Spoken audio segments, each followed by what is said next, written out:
Saat perutku mulai membesar, mereka mulai menjauh.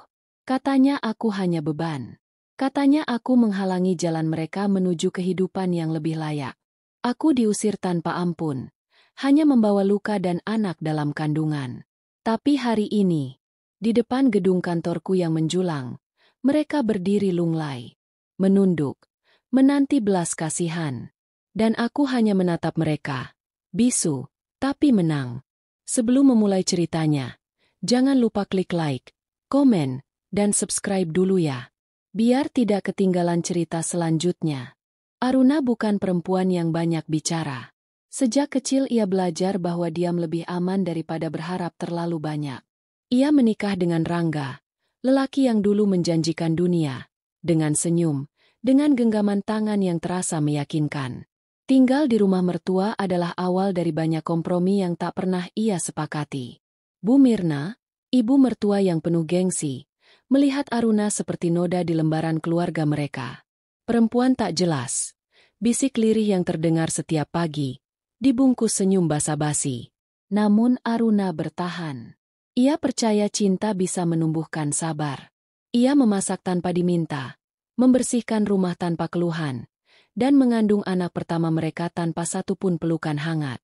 Hanya rangkulan sunyi dari tembok kamar, dan desah napasnya sendiri yang menemaninya di malam-malam perih.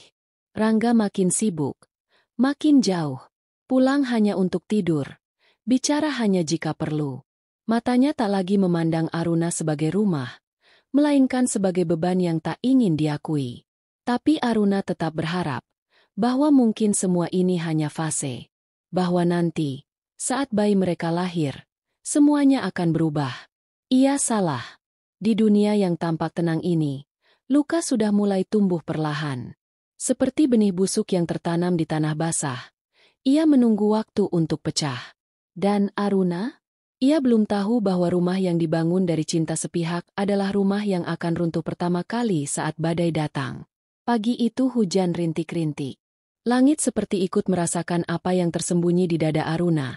Sesuatu yang menggumpal, tapi tak punya nama. Rangga duduk di meja makan, bermain ponsel tanpa mengangkat wajah.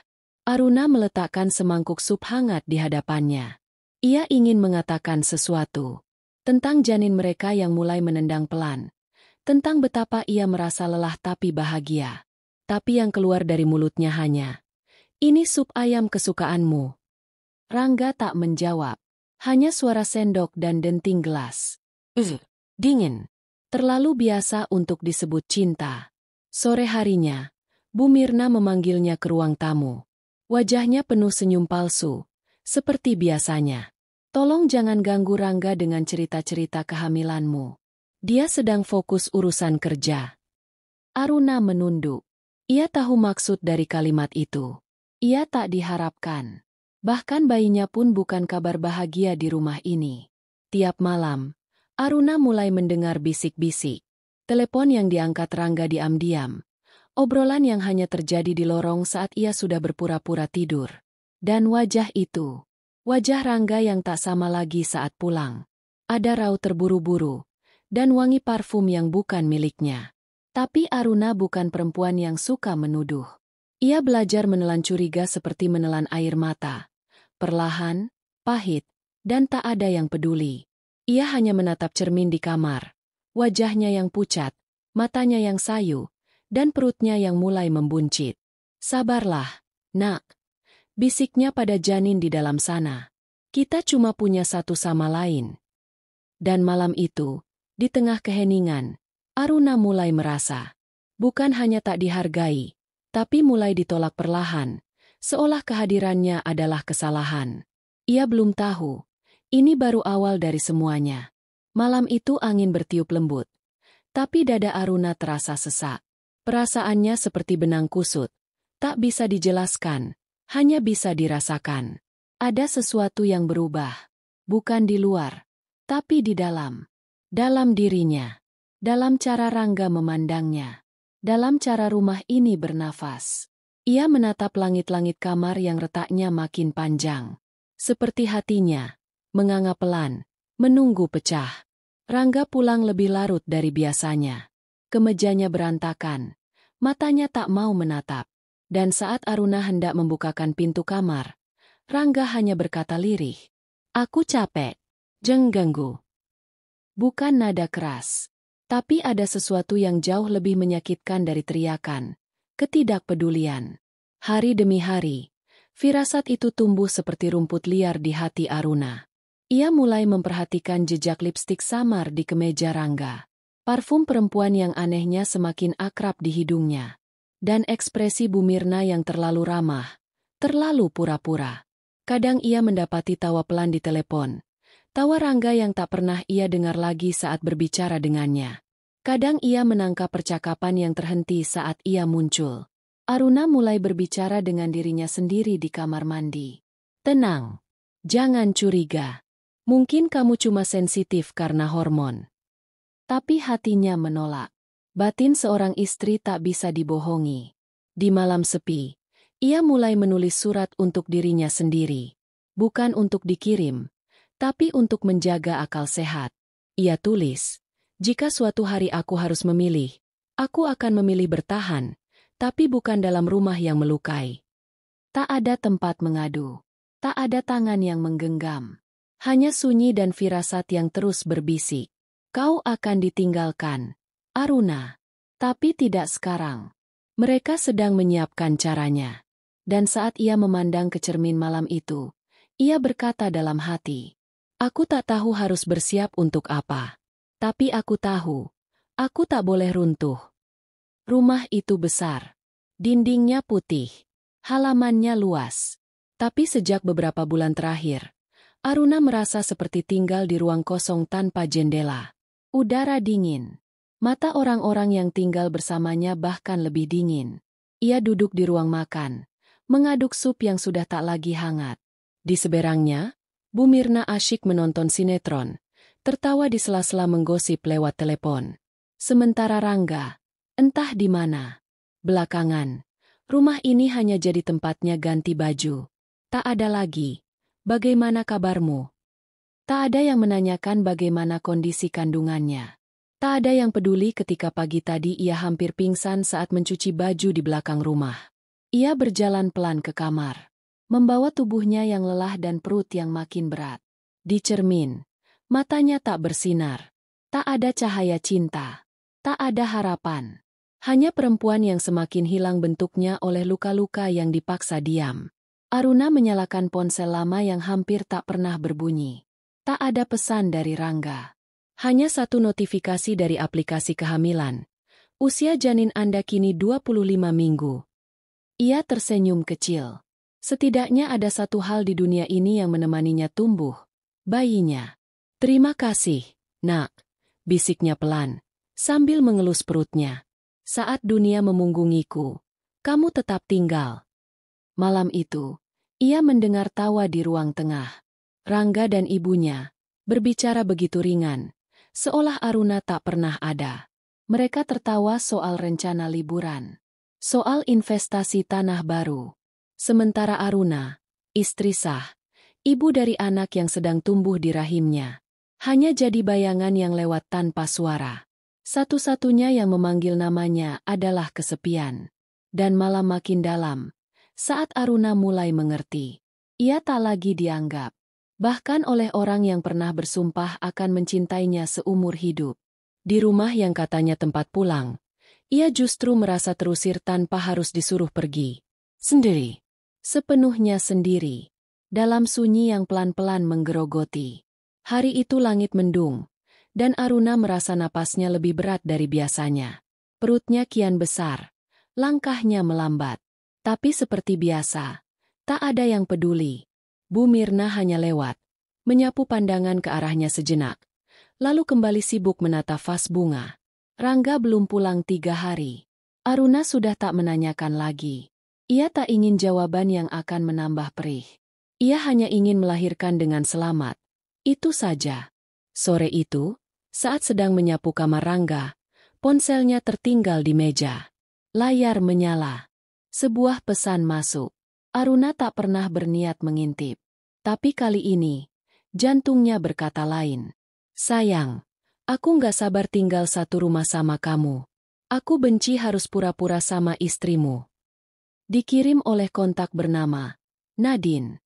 Aruna tak langsung menangis. Ia hanya diam. Tubuhnya seperti beku. Matanya tak berkedip. Waktu berhenti. Tangannya gemetar saat meletakkan kembali ponsel itu. Ia duduk di tepi ranjang. Mengelus perutnya, yang kini serasa lebih berat dari langit. Seluruh hidupnya seperti tergulung badai yang tak bisa dihindari. Di malam hari, Rangga pulang. Wajahnya tenang.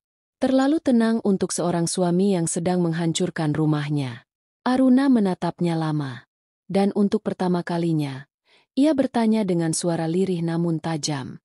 Kau masih ingin aku di sini, Rangga? Rangga terdiam. Lalu menjawab dengan kalimat yang tak pernah bisa ditarik kembali.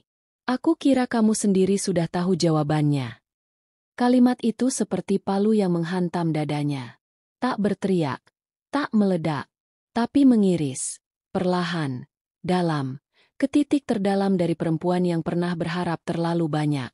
Dan malam itu, Aruna tahu, cinta yang ia jaga sendirian selama ini telah mati. Dibunuh oleh pengkhianatan yang tumbuh diam-diam di balik senyum. Ia menatap langit dari balik jendela. Dan untuk pertama kalinya, ia tak lagi berdoa agar rumah ini menjadi hangat kembali. Ia hanya berdoa agar dirinya kuat. Saat semuanya nanti benar-benar runtuh. Setelah malam itu, Aruna tak lagi bertanya apa-apa. Ia juga tak menuntut penjelasan. Karena kadang, penjelasan hanya membuat luka terasa lebih nyata. Dan Aruna memilih luka yang tenang daripada luka yang diteriakkan. Rangga mulai tak pulang berhari-hari. Bu Mirna hanya berkomentar sambil menyesap tehnya. Laki-laki harus punya ruang. Istri yang baik tahu kapan harus diam. Kalimat itu menusuk lebih dari tamparan. Tapi Aruna hanya tersenyum. Karena ia sudah terlalu sering belajar bahwa diam adalah bahasa terakhir dari yang tak dihargai. Hari-hari berlalu tanpa suara. Tak ada percakapan. Tak ada perhatian. Hanya napas Aruna dan detak dua jantung dalam satu tubuh yang menyemarakan hari-harinya. Suatu sore, ia melihat Rangga di halaman depan, bersama perempuan lain. Perempuan itu muda, cantik, percaya diri. Mereka tertawa, berbicara seperti dua orang yang tak sabar membangun dunia baru. Di mata Rangga, Aruna bahkan tak terlihat. Aruna berdiri di balik jendela. Ia tak marah. Ia tak menangis. Ia hanya merasakan sesuatu yang sulit dijelaskan. Semacam mati rasa, tapi juga sadar. Terlalu sadar. Ia mulai tahu, rumah ini sedang tidak menunggu ia pergi. Rumah ini sedang mengusirnya perlahan-lahan, dengan tatapan, dengan isyarat, dengan pengabaian. Malam itu, Aruna duduk di lantai kamar mandi, memeluk lututnya. Air dari shower jatuh di ubun-ubunnya, seperti ingin mencuci semua yang kotor dari dalam dirinya. Tapi luka batin tak bisa hilang dengan air. Dan sakit hati tak bisa reda hanya dengan menangis. Kalau aku hilang dari sini, siapa yang akan mencariku? Bisiknya pelan. Tak ada jawaban. Karena dalam rumah ini, keberadaannya sudah seperti udara. Tak terlihat, tak dianggap, tapi akan terasa hanya saat hilang. Dan Aruna tahu, ini bukan tentang diselingkuhi. Ini tentang dilupakan. Diperlakukan seolah tak pernah berarti. Itu yang paling menyakitkan. Ia masih tinggal di rumah itu. Tapi hatinya sudah lama pergi. Dan diamnya adalah tangisan yang paling lantang. Aruna sedang melipat baju bayi kecil yang ia beli diam-diam. Baju mungil berwarna krem, bergambar awan dan bintang. Ia membayangkan suara tangis yang kelak memenuhi rumah ini. Tapi kemudian ia tersadar.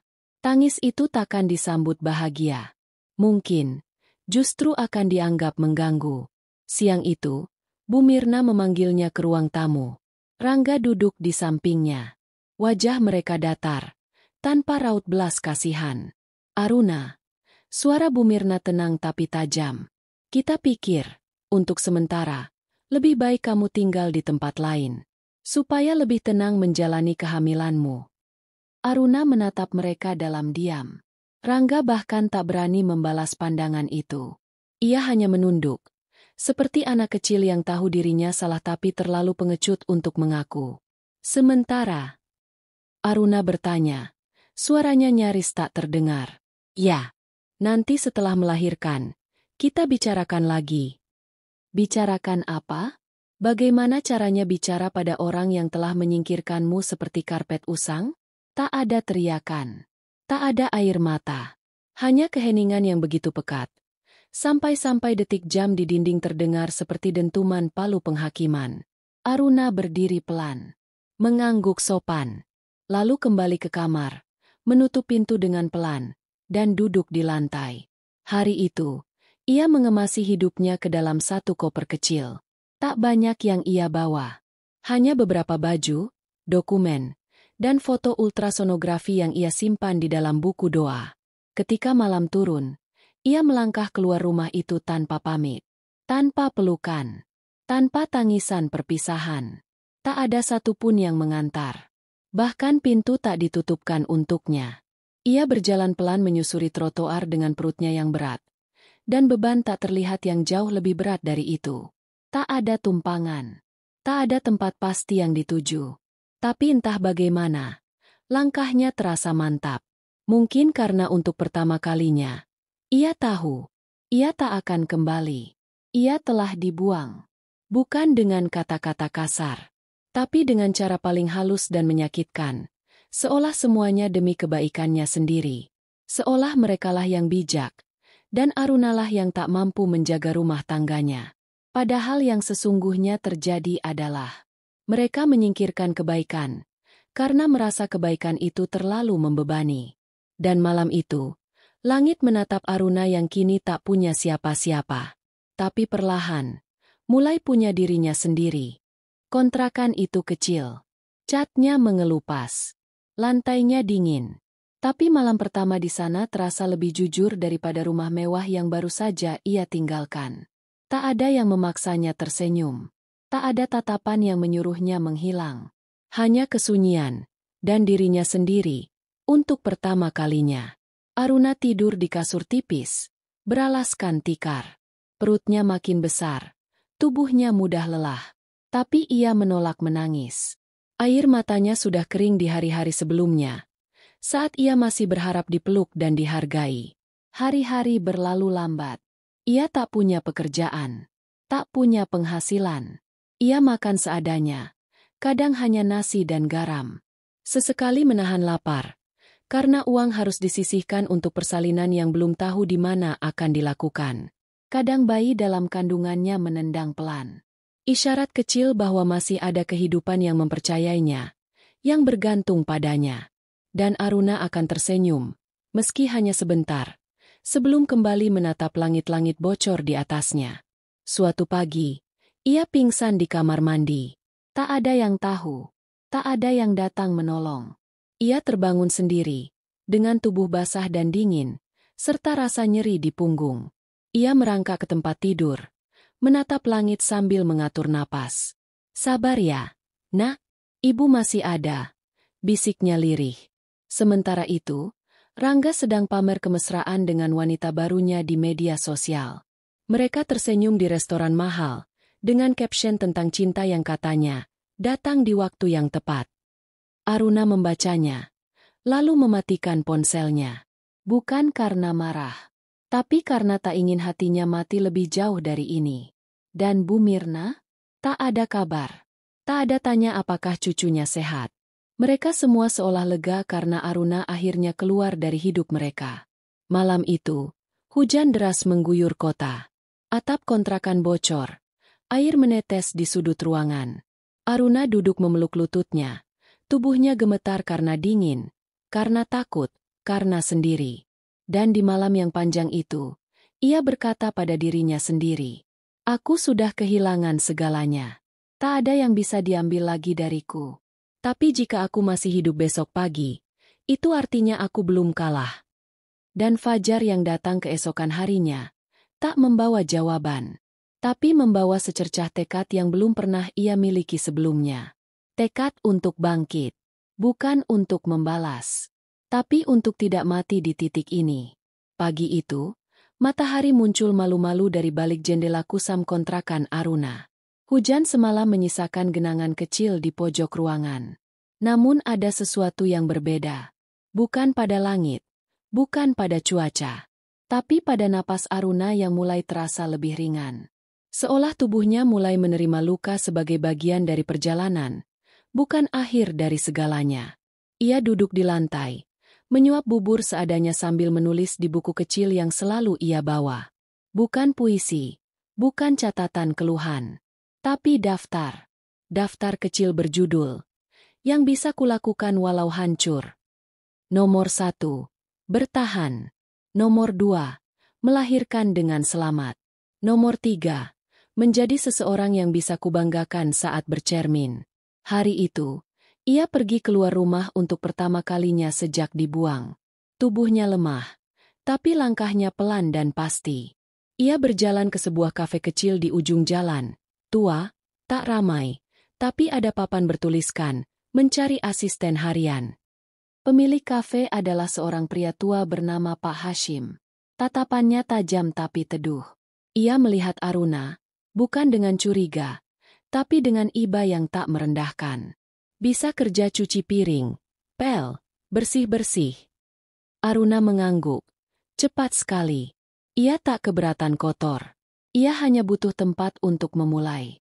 Dan dari balik lengan bajunya yang longgar, dari balik tubuh yang ringkih karena kehamilan, ada jiwa yang diam-diam mulai menyalakan kembali apinya. Hari-hari di kafe itu menjadi pelarian sekaligus penyembuhan.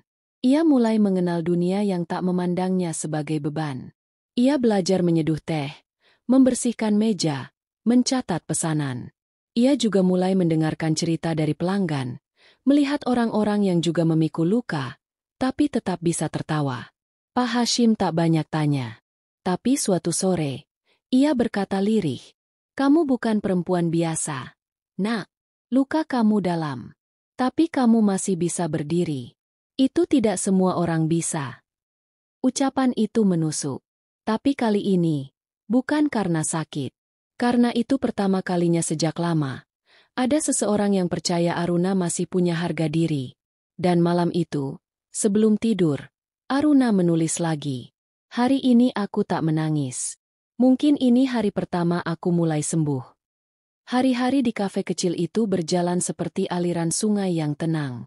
Aruna membersihkan meja, menyapu lantai, mencatat pesanan dengan senyum tipis yang belum sepenuhnya pulih. Namun setiap gelas yang ia cuci, setiap langkah kecil yang ia tempuh, adalah bagian dari perjalanan menyusun ulang dirinya yang dulu hancur. Pak Hashim kadang duduk di sudut, memperhatikannya diam-diam. Ia tak pernah menanyakan masa lalu Aruna, tapi entah bagaimana, tatapannya selalu seperti berkata, "Aku tahu kamu sedang mencoba hidup kembali." Suatu sore, saat Aruna sedang membereskan buku kas, Pak Hashim mendekat dan berkata, "Pernah kerja kantoran?" Aruna mengangguk pelan.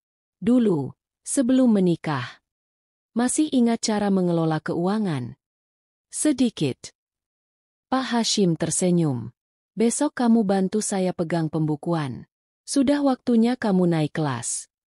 Aruna tertegun. Ia tak pernah berharap dihargai sejauh itu. Tapi untuk pertama kalinya, seseorang memberinya kepercayaan, bukan belas kasihan. Dan itu terasa lebih menyembuhkan daripada obat manapun. Malamnya, Aruna membuka kembali laptop tuanya yang sudah lama tak disentuh. Ia mulai belajar lagi. Mengunduh buku digital gratis tentang manajemen usaha, akuntansi dasar, bahkan pemasaran daring. Setiap malam, ia belajar dalam diam, di bawah cahaya lampu redup kontrakan, sambil mengelus perutnya yang kini kian besar. "Lihat, nak," bisiknya pelan. "Ibu mungkin pernah diusir. Tapi ibu tidak menyerah." Ia juga mulai menulis ide-idenya sendiri, tentang bisnis kecil yang bisa membantu perempuan-perempuan lain yang mengalami nasib sepertinya. Perempuan yang dibuang, ditinggal, dan harus bertahan dengan sisa-sisa harga diri. Perlahan, Aruna mulai menjadi versi baru dari dirinya. Bukan lagi istri yang menunggu dipeluk, tapi perempuan yang belajar memeluk dirinya sendiri. Dan dunia mulai merasakan getar kecil dari kebangkitannya. Bukan dengan sorotan, bukan dengan sanjungan. Tapi lewat cara ia berjalan yang lebih tegap, cara ia tersenyum yang lebih tenang, dan cara ia menatap masa depan tanpa takut lagi. Ia belum sepenuhnya pulih. Tapi ia tahu, jalan menuju utuh sudah terbuka. Waktu berjalan pelan, tapi pasti. Hari-hari Aruna kini diisi dengan kesibukan baru yang tak pernah ia bayangkan sebelumnya.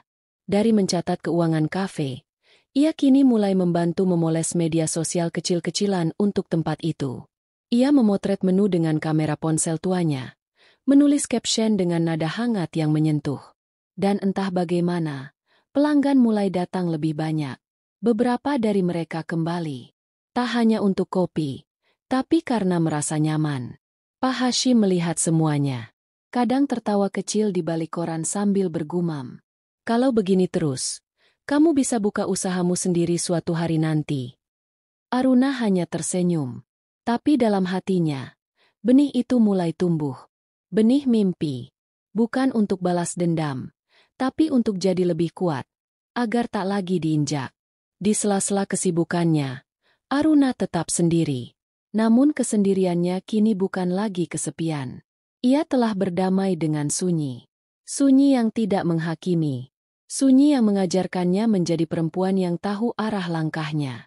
Suatu siang, seorang teman lama dari masa kuliah mampir ke kafe. Ia tertegun melihat Aruna.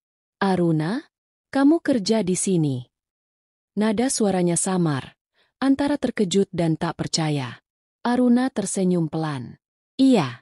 Kafe kecil ini banyak mengajariku. Temannya memandangnya lebih lama.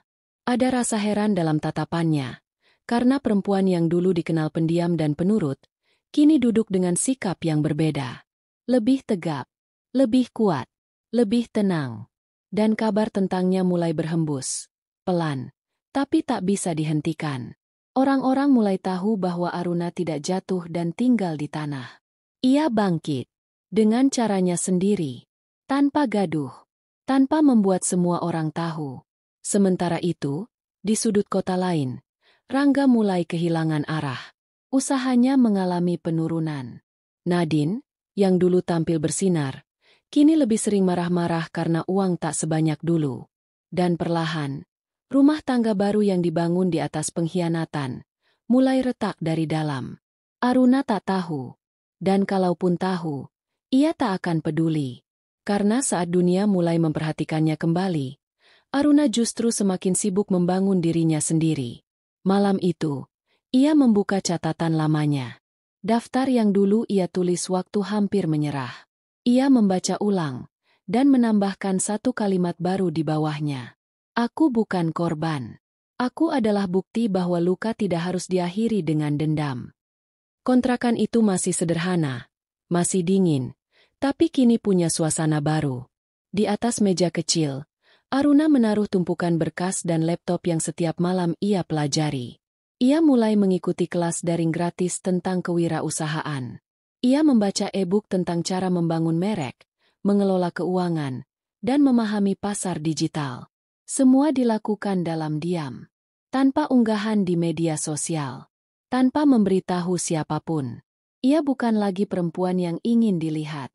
Ia kini perempuan yang ingin siap untuk apapun yang akan datang. Pak Hashim melihat itu semua. Di suatu sore, ia menyerahkan map berisi proposal kafe yang sedang ia kembangkan. Aku sudah tua, Aruna. Kalau kamu memang mau, aku ingin kamu lanjutkan tempat ini. Tapi jangan berhenti di sini. Bangun lebih dari sekadar kafe. Aruna menatapnya lama. Matanya memerah. Tapi ia hanya mengangguk. Ia tak butuh janji, cukup kepercayaan. Dan Pak Hashim telah memberinya itu. Dari kafe kecil, Aruna mulai menghubungi teman-teman lamanya. Bukan untuk mengemis bantuan, tapi untuk membangun koneksi profesional. Ia menawarkan ide bisnis sosial, membantu perempuan yang terluka bangkit lewat pelatihan, pemberdayaan, dan usaha kecil. Beberapa menolak, tapi satu dua mendengar. Dan dalam dunia yang sebelumnya menolaknya, kini mulai ada pintu-pintu kecil yang terbuka. Ia masih tinggal di kontrakan, masih naik angkutan umum, Tapi pikirannya kini ada jauh di depan. Ia tak lagi dihantui oleh suara masa lalu. Bahkan saat melihat postingan Rangga yang kini jarang muncul dengan Nadine, Aruna hanya tersenyum kecil. Bukan senyum puas, tapi senyum sadar. Aku tidak harus kembali ke sana. Malam itu, Aruna menyusui anaknya, Tara, yang kini hadir di dunia seperti pelita kecil dalam gelap hidupnya. Anak itu tumbuh sehat, ceria, dan manja hanya padanya. Dan dalam tatapan mata kecil itu, Aruna melihat alasan mengapa ia harus terus maju. Lihat, nak, bisiknya lembut. Kita pernah ditinggalkan. Tapi kita tak pernah benar-benar kalah. Dan saat kota tertidur, Aruna membuka laptop, mengetik rencana bisnisnya dengan telaten. Ia sedang membangun masa depan. Bukan untuk pamer. Bukan untuk membalas. Tapi agar suatu hari, jika dunia yang dulu membuangnya datang mengetuk pintunya, ia bisa berdiri, melihat mata mereka, dan berkata dengan tenang, "Aku baik-baik saja. Tanpa kalian." Balas dendam tak selalu datang dengan teriakan dan tamparan. Kadang, ia datang seperti pagi yang tenang, sunyi, tapi perlahan menyilaukan. Aruna tak pernah berniat membalas siapapun. Ia hanya ingin hidup dengan tenang. Tapi dunia, dengan caranya sendiri, mulai mengatur panggung. Dan tanpa ia sadari, langkah-langkah kecil yang ia bangun dalam diam mulai mengguncang tanah di mana mereka dulu berdiri sombong. Usaha sosial yang Aruna rintis mulai dikenal. Kafe Pak Hashim kini bukan sekadar tempat ngopi, tapi menjadi pusat pelatihan kecil bagi para ibu tunggal dan perempuan yang pernah ditinggalkan. Media lokal menulis kisahnya. Bukan karena sensasi, tapi karena ada sesuatu yang tulus dan kuat dari perempuan bernama Aruna. Suatu sore, ia diundang ke sebuah seminar kewirausahaan. Ia hampir menolak. Tapi Pak Hashim hanya berkata, "Ini bukan panggung untuk sombong. Ini bukti bahwa kamu telah melampaui masa lalu." Aruna berdiri di depan ruangan itu, berbicara tentang keberanian untuk mulai lagi, tentang luka yang tak perlu disembuhkan dengan kebencian, dan tentang harapan yang tumbuh dari reruntuhan. Salah satu peserta merekam pidatonya, dan video itu menyebar diam-diam. Bukan karena dramanya, tapi karena ketenangan yang menggetarkan. Dan seperti magnet, dunia yang dulu memunggunginya mulai memalingkan kepala. Suatu malam, ponsel Aruna berdering. Nomor asing. Ia angkat dengan tenang. "Aruna." Suara itu gugup. "Rangga." Aruna diam. Tak perlu menjawab. Rangga melanjutkan. "Aku tahu aku tak pantas menelepon. Tapi, aku butuh bantuan." Katanya usahanya hancur. Nadine pergi. Ibunya sakit-sakitan. Mereka kehilangan segalanya. Kalau kamu bisa bantu. Aruna hanya menatap jendela di depannya. Langit malam sama gelapnya seperti malam ia dibuang dulu. Tapi kini, hatinya tidak gelap lagi. "Aku harap kamu baik-baik saja, Rangga," katanya datar. "Karena aku sudah memutuskan untuk tidak hidup dalam luka yang sama 2 kali." Klik. Telepon berakhir. Bukan karena amarah, tapi karena ia tak lagi punya ruang untuk masa lalu. Dan malam itu, Aruna mengangkat anaknya yang tertidur, mendekapnya erat. Ia berbisik pelan. "Ini bukan balas dendam. Ini hanya caraku menunjukkan bahwa aku pernah jatuh, tapi tak pernah hilang." Tidak ada pesta.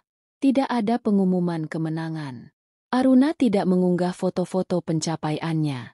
Ia tidak menulis caption penuh sindiran untuk orang-orang yang pernah membuangnya.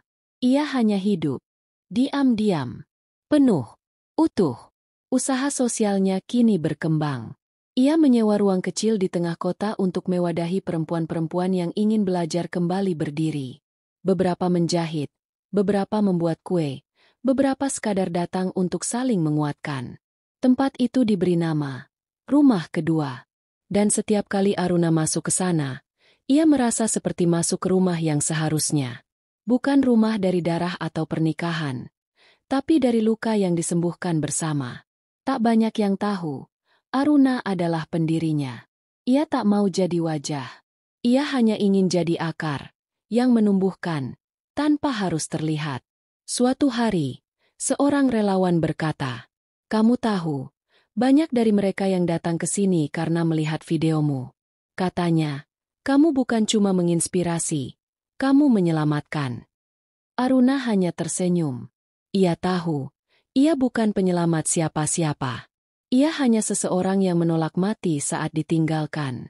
Dan dari sisa-sisa napasnya yang dulu tercekat, ia kini meniupkan hidup bagi orang lain. Rangga menghubunginya beberapa kali. Ia tak pernah diangkat lagi. Kadang muncul pesan-pesan pendek. "Ma, aku butuh bantuan untuk biaya rumah sakit Mama. Kalau kamu bisa bantu sedikit saja, aku akan sangat berterima kasih." Aruna membaca, tapi tidak menjawab. Bukan karena ia jahat, tapi karena ia sudah selesai. Tidak ada dendam, tidak ada marah. Hanya ada keputusan untuk tidak lagi membuka pintu yang pernah membuatnya keluar.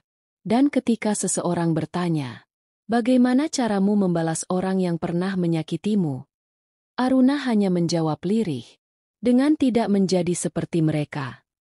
Hari itu, ia duduk di bangku taman, Tara di pangkuannya. Anak kecil itu tertawa lepas, menunjuk burung yang terbang. Dan dalam tawa kecil itu, Aruna merasa seluruh rencananya telah selesai. Ia tidak kaya raya. Ia tidak terkenal. Tapi ia bebas. Dan tak ada kebebasan yang lebih berharga daripada bebas dari luka yang tak lagi berkuasa. Waktu tak pernah kembali. Tapi ia pandai mengungkapkan kebenaran yang dulu disembunyikan. Dan sekarang, kebenaran itu satu persatu muncul ke permukaan. Bukan lewat drama, tapi lewat kehancuran yang perlahan, sunyi, memalukan, tak bisa dielakkan. Rangga kehilangan banyak. Proyek yang ia banggakan bangkrut karena mitra bisnis yang kabur. Investasi Nadine gagal total. Rumah mereka disita, kendaraan dijual. Sementara itu, Nadine mulai berubah. Tak sekuat dulu, tak semanis dulu. "Kenapa kamu selalu menyalahkan keadaan? Dulu kamu bilang kita akan hidup lebih baik dari dia," ucap Nadine di malam penuh kemarahan. Dan Rangga, untuk pertama kalinya dalam hidupnya, merasa benar-benar sendirian. Ibunya, Bu Mirna, jatuh sakit. Stroke ringan membuatnya sulit bergerak. Dan asuransi yang mereka banggakan dulu tak lagi aktif.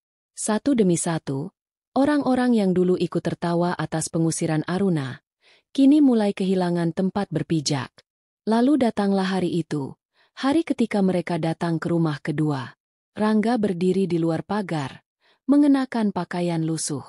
Bu Mirna duduk di kursi roda. Wajahnya pucat dan mata sayunya tertuju ke bangunan sederhana itu. Mereka tak masuk. Hanya berdiri, menunggu. Aruna melihat mereka dari jendela. Hatinya tenang. Tak ada ledakan. Tak ada dendam yang membuncah. Hanya keheningan panjang yang menegaskan satu hal. Semesta tak pernah lupa. Tapi Aruna telah memaafkan.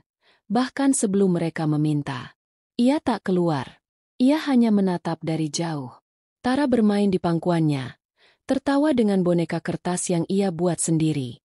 Dunia kecil itu begitu damai, hingga bayangan masa lalu yang berdiri di luar pagar terasa asing. Pak Hashim datang ke sampingnya dan bertanya pelan, "Itu orang-orang yang dulu?" Aruna mengangguk. "Kamu mau bicara?" Aruna menatap anaknya, lalu menatap langit. "Tidak, aku hanya ingin mereka tahu. Aku tak lagi ada di tempat yang bisa mereka sentuh." Dan Rangga pun tahu. Ia bisa melihat dari jauh. Aruna kini bukan perempuan yang dulu ia tinggalkan. Ia bukan istri yang bisa disingkirkan begitu saja. Ia adalah seseorang yang berdiri, bahkan saat mereka berharap ia runtuh. Hari itu, mereka pulang, tanpa hasil. Dan Aruna kembali ke ruangannya, menyeduh teh untuk peserta pelatihan baru, menyambut tamu-tamu perempuan yang tersenyum malu-malu, menata bahan pelatihan dengan tenang. Kemenangan memang tak selalu riuh. Kadang, ia datang dalam bentuk keheningan, dan tatapan yang tak lagi menunduk. Hari-hari berlalu, dan kabar tentang Aruna semakin menyebar. Beberapa media mulai menyorot rumah kedua sebagai gerakan pemberdayaan perempuan yang inspiratif. Nama Aruna muncul di koran lokal, disebut sebagai ibu dari banyak luka yang disembuhkan. Tapi Aruna tetap menunduk, bukan karena minder, tapi karena tahu dirinya bukan siapa-siapa tanpa rasa sakit yang dulu hampir mematikan. Sementara itu, dunia Rangga terus merosot. Setelah kegagalan bisnis dan keretakan rumah tangga, Nadine meninggalkannya. Ia pulang ke rumah kontrakan sempit bersama Bu Mirna, hidup dari sisa tabungan dan belas kasihan saudara jauh. Suatu hari, ia mengunjungi kantor pemerintah untuk mengajukan bantuan UMKM. Petugas mencatat data, lalu bertanya, "Bapak pernah dengar nama Bu Aruna? Programnya bisa bantu, asal memenuhi syarat." Nama itu membuat Rangga terpaku. Ia tak menjawab. Ia hanya menunduk, merasa seluruh kesombongan masa lalu runtuh dalam sekejap. Sore harinya, ia berjalan kaki ke area tempat rumah kedua berdiri. Bukan untuk meminta, hanya untuk melihat dari jauh. Ia melihat ibu-ibu sedang belajar menjahit, anak-anak kecil berlari, dan di tengah itu semua, Aruna. Ia tak mengenakan jas mahal, tak duduk di belakang meja. Hanya mengenakan tunik sederhana, rambut dikuncir, wajah berseri meski lelah. Ia sedang membetulkan mesin jahit rusak sambil tertawa kecil dengan seorang nenek tua. Rangga berdiri di balik pohon, mengamati dari jauh. Dan untuk pertama kalinya, ia menangis. Bukan karena kehilangan Aruna, tapi karena ia sadar. Perempuan yang dulu ia tinggalkan adalah satu-satunya manusia yang benar-benar pernah mencintainya tanpa syarat. Beberapa hari kemudian, surat resmi dari lembaga bantuan datang ke tangan Aruna. Nama pengaju bantuan, Rangga Darmawan. Ia membaca dengan tenang, lalu meletakkannya di tumpukan paling bawah. Bukan karena dendam, tapi karena tahu. Ia tak akan menggunakan tangannya untuk mengangkat orang yang dulu dengan sadar melemparkannya ke jurang. Namun ia juga tak akan menjatuhkan. Ia hanya akan tetap berjalan ke depan. Karena bagi Aruna, kemenangan sejati bukan saat ia membalas, tapi saat ia mampu berkata dalam hati, "Aku bisa menyakiti, tapi aku memilih tidak." Dan langit sore itu terasa lebih terang dari biasanya. Kebenaran, seperti matahari, tak bisa disembunyikan selamanya. Ia akan menembus celah kecil apapun, menerangi sisi yang selama ini gelap, meski tak semua siap melihatnya. Satu persatu orang-orang di masa lalu Aruna mulai mendengar kabar tentangnya. Mereka yang dulu memandang rendah, kini membicarakannya di balik kagum yang tak diakui. Ia bisa sampai sejauh itu. Bukankah dia yang dulu diusir saat hamil? Sekarang katanya punya yayasan sendiri. Tak ada yang tahu persis bagaimana Aruna bangkit. Karena ia tak pernah menjelaskan. Tak pernah membela diri. Tak pernah meluruskan fitnah.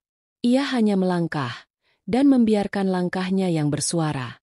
Suatu hari, undangan seminar kewirausahaan nasional datang. Panitianya adalah lembaga besar yang dulu pernah bekerja sama dengan Rangga. Ketika mereka tahu siapa Aruna, mereka hanya bisa menatap heran dan menyesal diam-diam. Sesi itu penuh. Aruna berdiri di depan ruangan luas, dengan sorotan lampu lembut dan puluhan pasang mata yang menatapnya. Ia tak membawa slide rumit. Ia hanya membawa cerita. Cerita tentang perempuan yang dibuang saat hamil. Yang berjalan kaki dengan perut besar dan air mata yang tertahan. Yang tidur di lantai beralaskan tikar. Lalu bekerja mencuci piring sambil mengelus bayi dalam kandungan. Ia tidak menyebut nama. Tidak mengungkit siapa yang menyakiti. Tapi semua yang mendengar tahu, kisah itu nyata. Dan pelaku dari kisah itu, kini hidup dalam diam dan kehancuran yang ia bangun sendiri. Setelah sesi selesai, beberapa orang menghampirinya.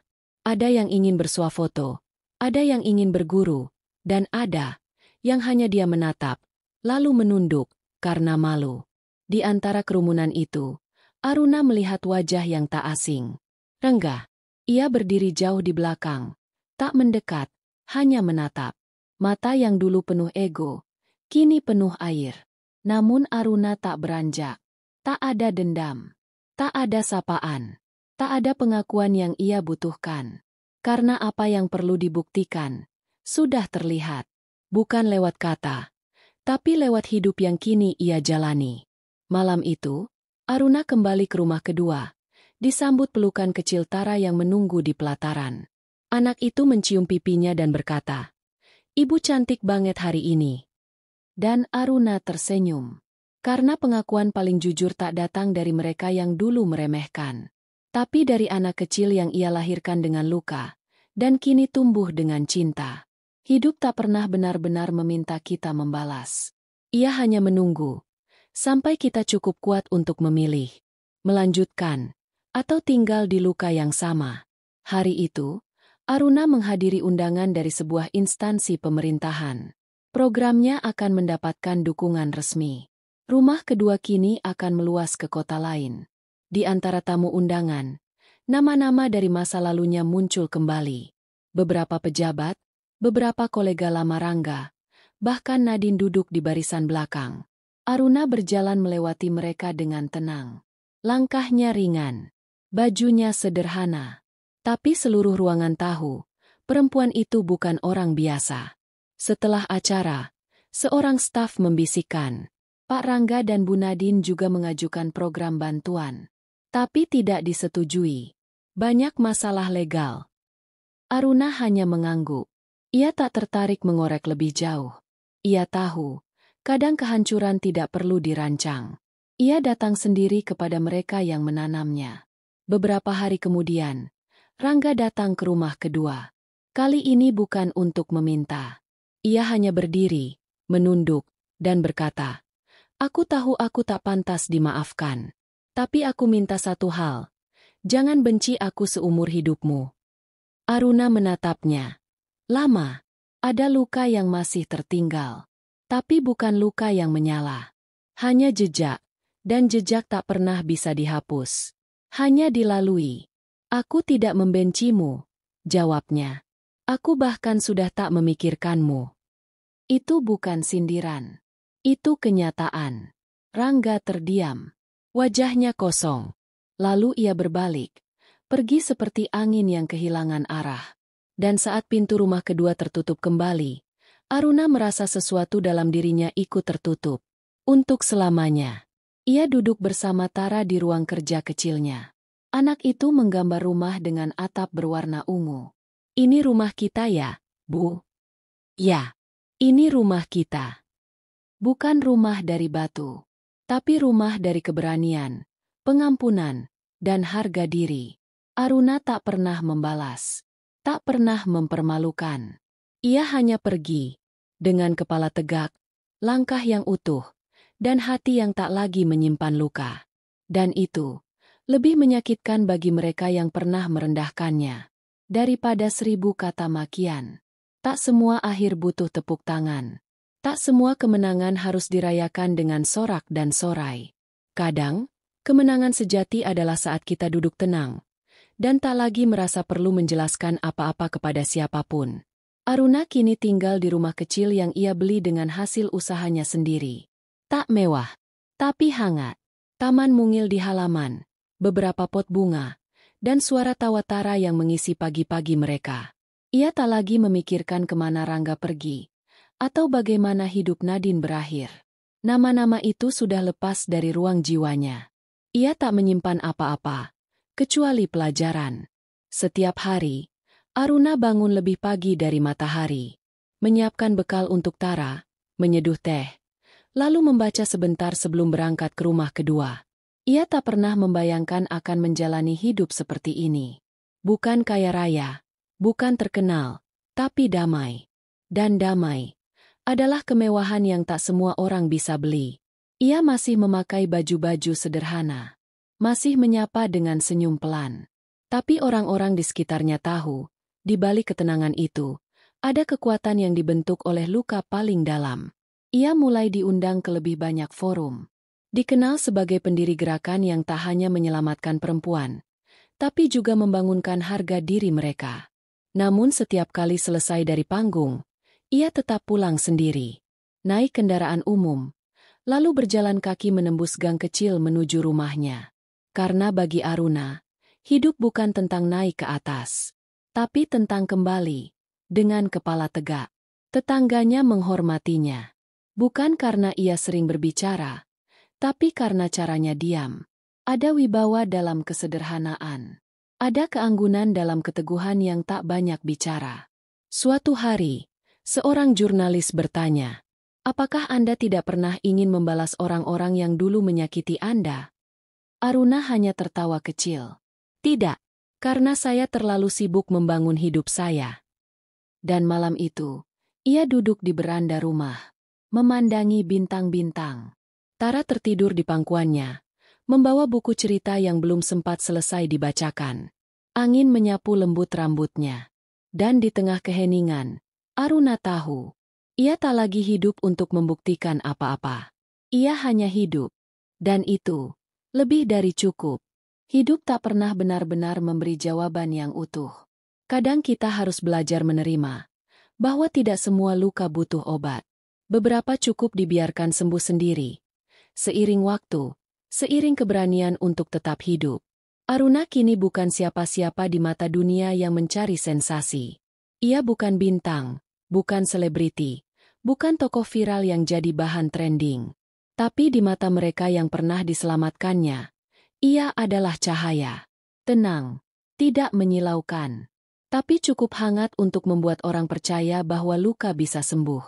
Tara tumbuh dengan cepat. Gadis kecil itu selalu bertanya, "Ibu dulu kerja apa?" Aruna hanya menjawab, "Ibu dulu jatuh, dan kerja keras supaya bisa berdiri lagi." Dan anak itu akan tersenyum, bangga, meski belum sepenuhnya paham makna dari kata jatuh dan berdiri dalam dunia orang dewasa. Di rumah kedua, banyak wajah baru datang.